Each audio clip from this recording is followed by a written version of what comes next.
हमें मूवी के स्टार्टिंग में एक इंग्लिश नाम का बंदा दिखाया जाता है जो अपनी दुकान को ओपन कर रहा होता है और वो दुकान के अंदर जाकर सबसे पहले बोलता है कि सिर्फ हम लोग कोट को देखते हैं पर उसकी बनाने वाली मेहनत को नहीं देखते और कोट को बनाने में बहुत ही ज़्यादा मेहनत लगती है। और वो अपनी शॉप की सफाई करने लगता है और चाय पीकर अपना काम शुरू करने लगता है। वो टेबल को साफ़ करता है, उसके बाद अपने चौक को सही करता है, उसके बाद अपनी कैंची की धार और उसके बाद वो साइज़ नापने लगता है और वो कपड़े की कटिंग करने लगता है। वो बोलता है कपड़ा बनाना बहुत ही ज़्यादा यूनिक होता है, इसमें काफ़ी ज़्यादा मेहनत भी लगती है और वो हमें बता रहा होता है कि किस तरह से कपड़ा बनाया जाता है। जब यहाँ पर हमें एक लड़की दिखाई जाती है जिसका नाम नेवल होता है और वो इंग्लिश के असिस्टेंट होती है और यहाँ पर वो इंग्लिश के यहाँ पर काम करती है क्योंकि वो उससे पैसा कमाना चाहती है और पूरी दुनिया को घूमना चाहती है। और यहाँ पर वो लोग बहुत ही ज़्यादा काम करते हैं, बहुत ही ज़्यादा कोट बनाते हैं जिसके कारण वो अच्छा खासा पैसा कमा सकें।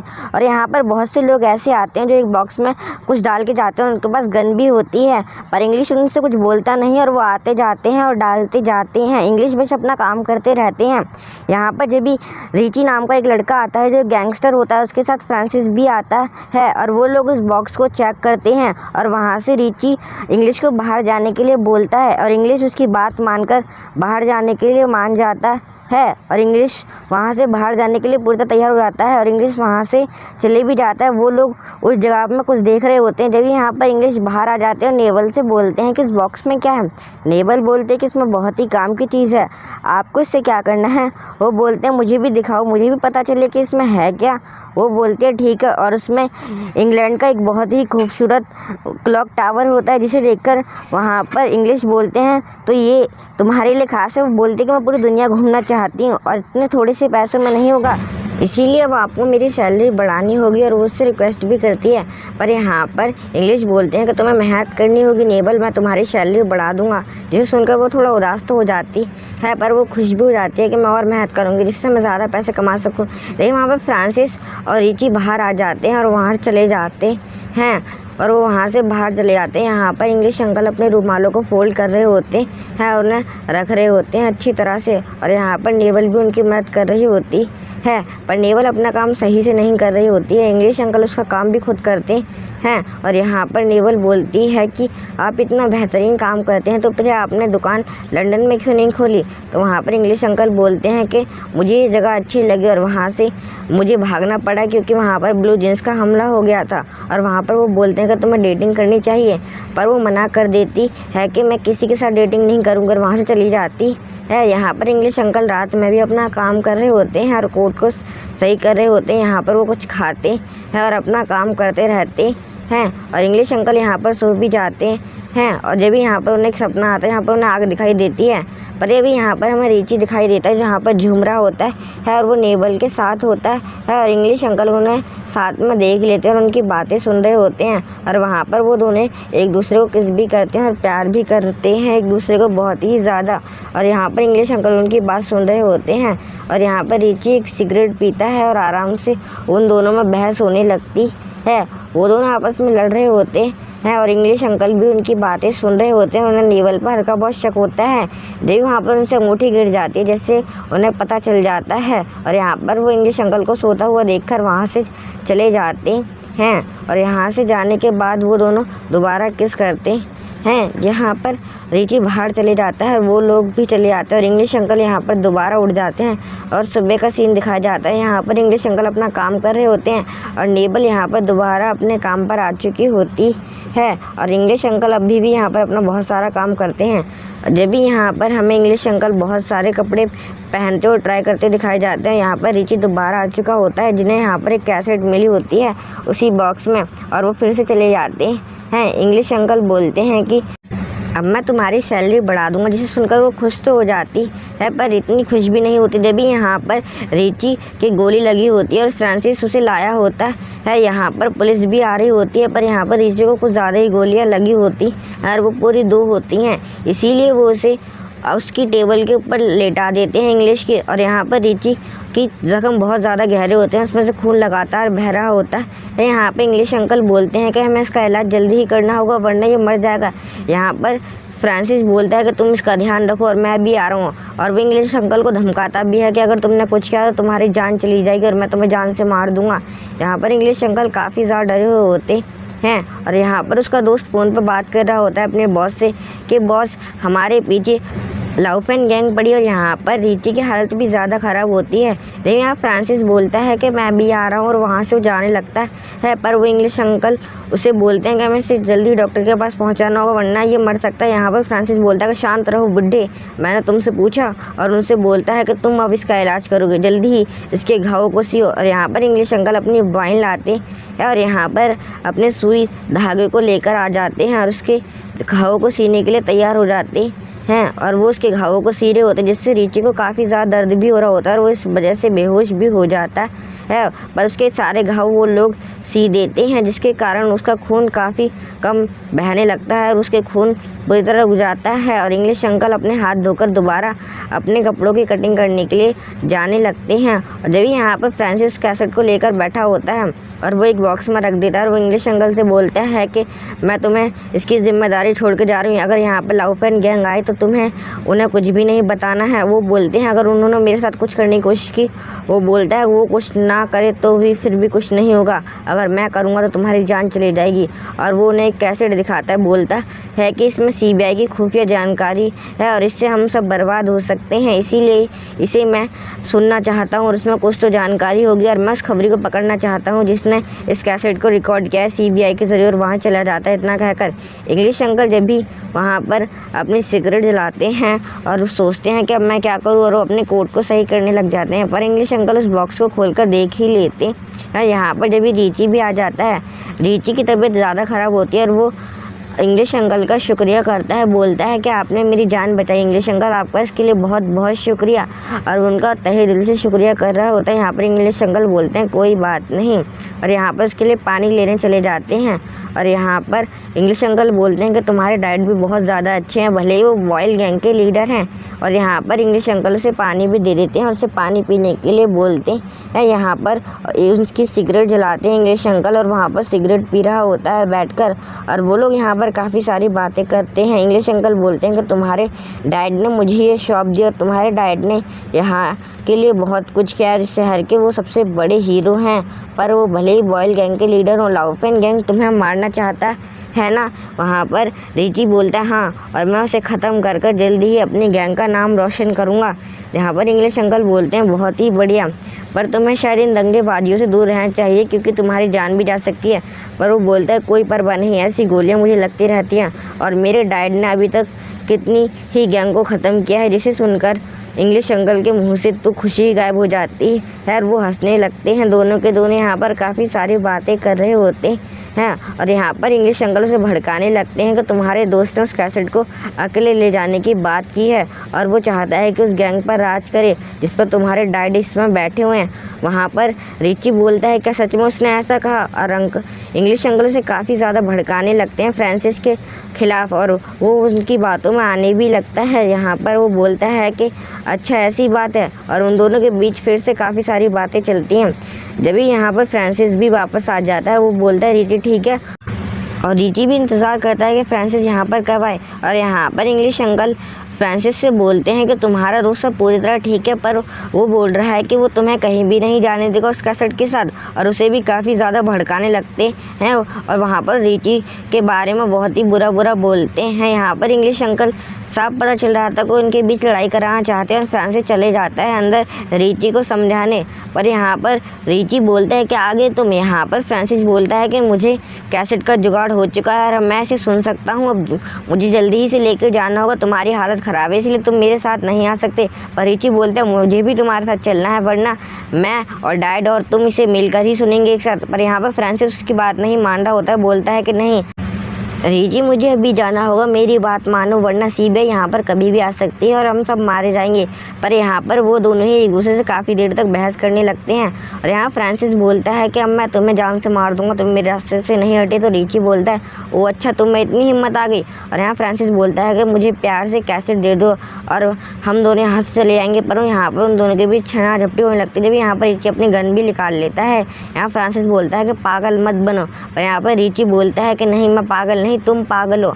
और यहाँ पर रिची भी पूरी तरह अपनी गन के साथ उसे मारने के लिए तैयार होता है। फ्रांसिस भी यहाँ पर काफ़ी ज़्यादा काम होता है, पर यहाँ फ्रांसिस की गोली उस पर लग जाती है और रिची यहाँ पर तड़प तड़प के मरने लगता है। यहाँ पर जब भी उसके पास फ्रांसिस आता है, बोलता है कि तुम इसीलिए मरे हो, तुम कमज़ोर हो और तुम नासमझ भी, और तुम अपने डैड की गैंग को बिल्कुल भी नहीं संभाल सकते।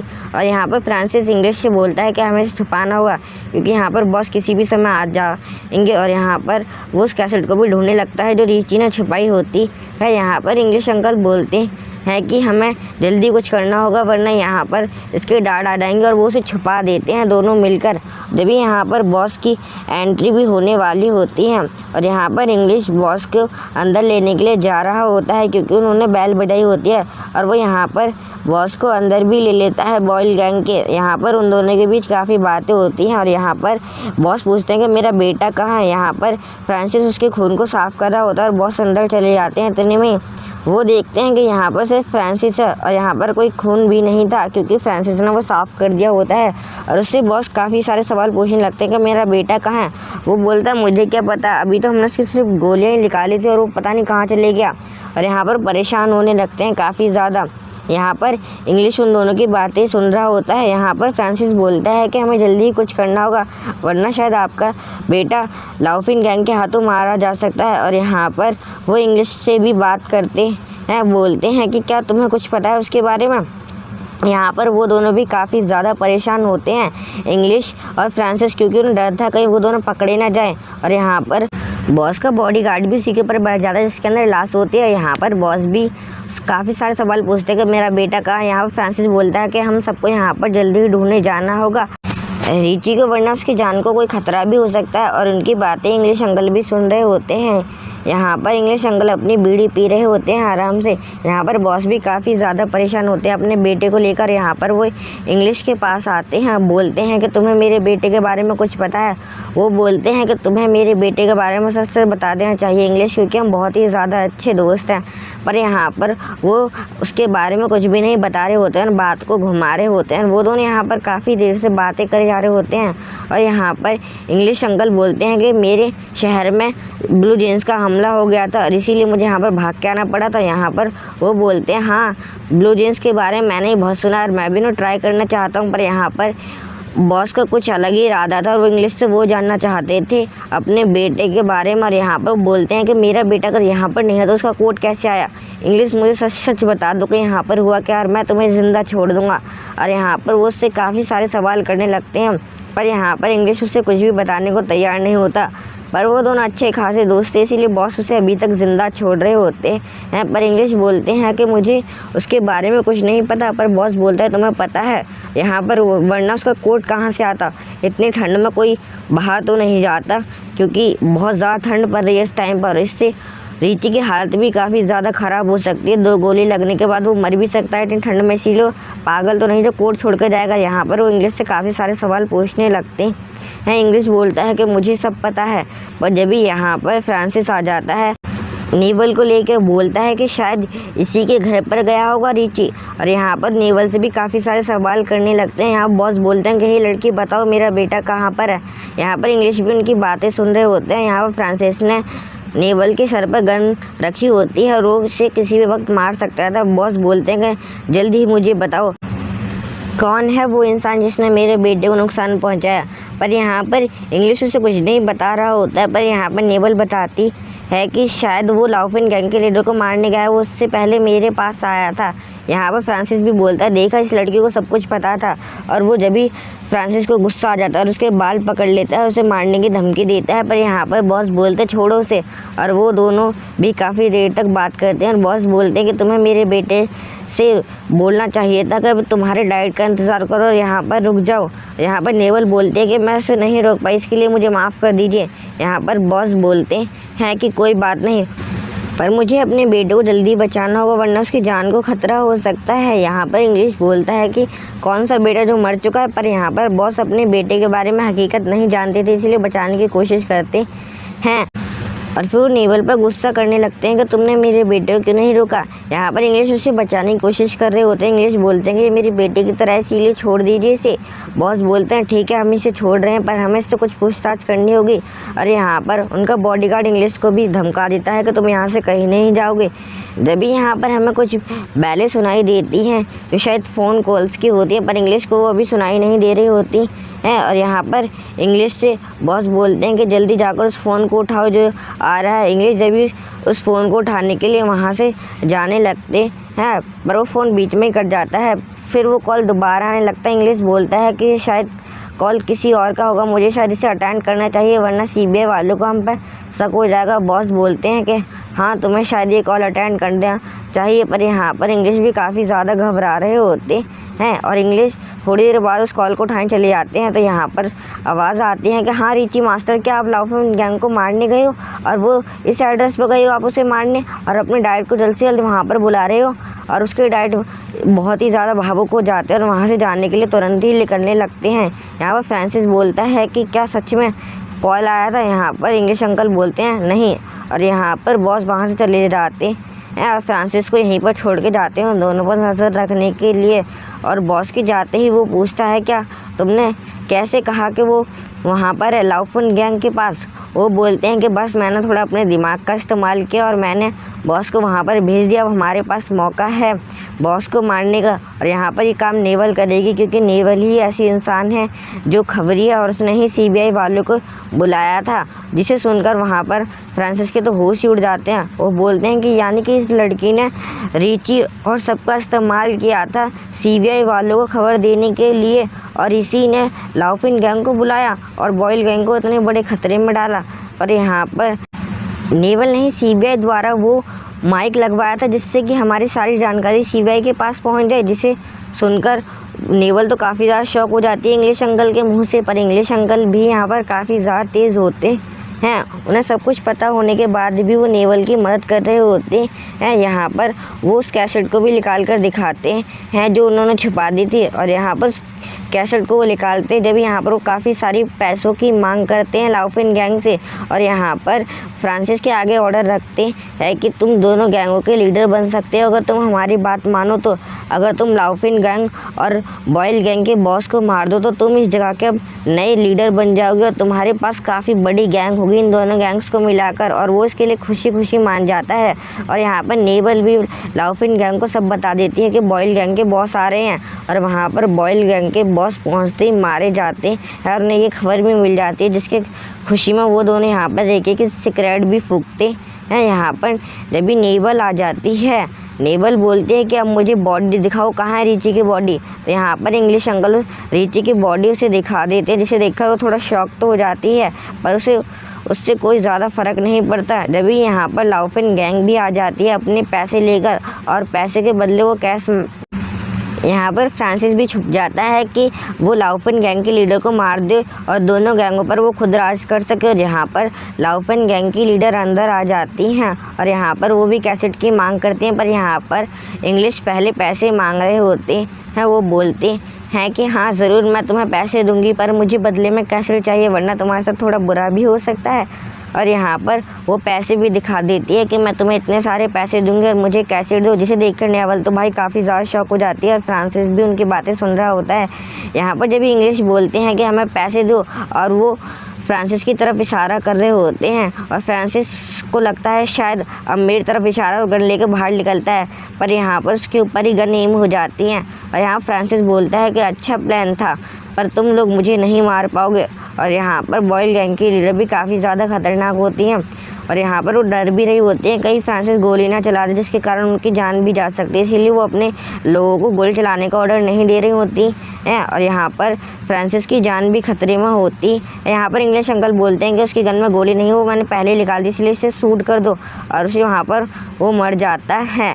और यहाँ पर उन लोगों की डील भी सक्सेसफुल हो जाती है और वहाँ से जाने के लिए पूरी तरह तैयार हो जाती है और उसे कैसेट भी मिल जाती है अपनी। और यहाँ पर इंग्लिश अंकल भी काफ़ी ज़्यादा खुश होते हैं कि मैंने 2 गैंगों को ख़त्म करवा दिया, और यहाँ से काफ़ी सारे पैसे उन लोगों को मिल जाते हैं, जिसे देखकर नेवल तो काफ़ी ज़्यादा खुश हो जाती है और इंग्लिश अंकल बोलते हैं कि इन पैसों को तुम लेकर चले जाओ और इस दुनिया को तुम घूम भी सकती हो इन पैसों के साथ और तुम्हें कमाने की ज़रूरत भी नहीं पड़ेगी। और इंग्लिश अंकल बोलते हैं कि सारा प्लान मेरा ही था और मैंने ही वो कैसेट उनके खुफिया बॉक्स में डाली जिसके कारण वो रिची और फ्रांसिस को मिली और ये सारा गेम मैंने ही स्टार्ट किया था और ये सीबीआई को भले ही तुमने बुलाया पर पूरा दिमाग मेरा ही था इसमें। जिसे सुनकर भाई नेवल के तो होश ही उड़ जाते, बोलते हैं कि अंकल आप तो एक अलग ही चीज़ हो। अंकल बोलते हैं शुक्रिया और वो वहाँ से नेवल को पैसे लेकर जाने के लिए बोल देते। नेवल बोलते हैं कि आपको छोड़कर मुझे जाने का मन तो नहीं कर रहा, पर अगर आप इतनी ज़िद कर रहे हो तो मैं यहाँ से जाने के लिए मान जाती हूँ। पर यहाँ से वो अंकल को छोड़कर जाना नहीं चाहती थी, इसीलिए वो अंकल को देखकर थोड़ा इमोशनल हो जाती है और इंग्लिश अंकल के पास आकर उनके गले लग जाती है और वहाँ से जाने के लिए निकल जाती है और वहाँ से नेवल भी चली जाती है। फिर इंग्लिश अंकल भी यहाँ पर अपना कोट वोट पहनकर वो भी निकलने के लिए पूरी तरह तैयार हो जाते हैं और इंग्लिश अंकल बोलते हैं कि आखिरकार अब मैं भी यहाँ से जा रहा हूँ। यहाँ के मैंने 2 गैंगों को ख़त्म कर दिया और इंग्लिश अंकल फुल तैयार होकर वहाँ पर पेट्रोल डाल देते हैं और अपनी दुकान में आग भी लगा देते हैं जिसके कारण उनकी दुकान पूरी तरह जलने लगती है धीरे धीरे। जब यहाँ पर फ्रांसिस उठता है और इंग्लिश अंकल के ऊपर गोली चला देता है जिसके कारण उनके शोल्डर पर गोली लग जाती और यहाँ पर फ्रांसिस बोलता है कि आप तो बहुत ही ज़्यादा हरामी हो अंकल, और वो अंकल के पीछे चाकू लेकर भागने लगता है और इंग्लिश अंकल बोलते हैं कि मैं तुमसे ज़्यादा तेज़ हूँ इसीलिए मैं तुम्हें यहाँ पर जान से भी मार सकता हूँ। और फ्रांसिस तुम मेरी हकीकत नहीं जानते, मैं ही सबसे बड़ी गैंग का लीडर हूँ और इसीलिए मैं सारी गैंग को ख़त्म कर रहा हूँ जिसके कारण मैं अपनी गैंग को और भी ज़्यादा बड़ी कर सकूँ। और वो यहाँ पर अपने टैटू भी दिखाते हैं जिसके कारण पता चलता है कि अंकल बहुत ही बड़े गैंगस्टर हैं और यहाँ पर वो लाउफिन और बॉयल गैंग को ख़त्म करने ही आए थे क्योंकि यहाँ पर लाउफिन गैंग की जो कैसेट उन्होंने ली थी वो सीबीआई के पास पहुँच जाएगी जिसके कारण लाउफिन गैंग भी तबाह हो जाएगी और उसके बाद सिर्फ इनके अंकल की गैंग का ही राज चलेगा और उसके बाद वो फ्रांसिस को भी जान से मार देते हैं। यहाँ पर इंग्लिश अंकल बोलते हैं कि आखिरकार मुझे एक मर्डर करना ही पड़ गया और वो यहाँ से जाने के लिए पूरी तरह तैयार हो जाते हैं और यहाँ से निकल भी जाते हैं एक नए शहर की तरफ।